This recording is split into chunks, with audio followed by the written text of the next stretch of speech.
You do not have the brain processing power to otherwise be taken really seriously.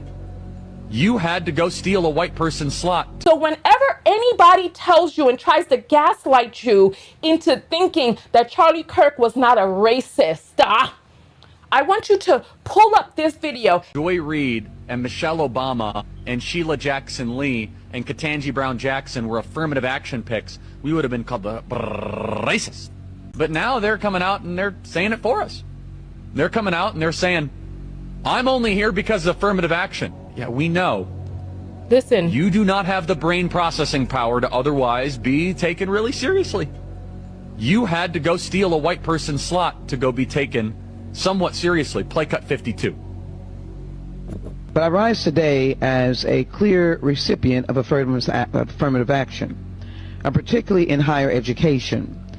I may have been admitted on affirmative action, both in terms of being a woman and a woman of color, but I can declare that I did not graduate on affirmative action. This is my personal story. I hear because of action affirmative. She can't even say that. We know. It's very obvious to us that you were not smart enough to be able to get in on your own. I couldn't make it on my own, so I needed to take opportunities from someone more deserving. You know, this is how arrogant Joy Reid and Ketanji Brown Jackson and Michelle Obama and Sheila Jackson Lee are. They're so narcissistic, they think this is persuasive. They think we're like, oh, of course, that's why we need affirmative action, because you have impressed us with your brilliance. Of course. Oh no, imagine the world without Joy Reid.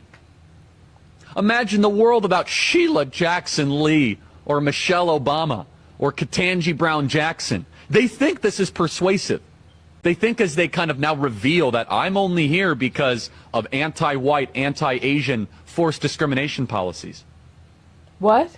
That turned me into a bitter, resentful activist that hates white people, honestly, through our policies. Let me just explain to people who don't understand why what he's saying is racist. Number one, it infers that there is something internally defunct about being black that stops a person from being able to have brain processing power. Number two, it pretends as if a position belongs to a more quote unquote deserving person who is quote unquote either white or Asian. They're not looking for the right person for the job, they're looking for the white person for the job.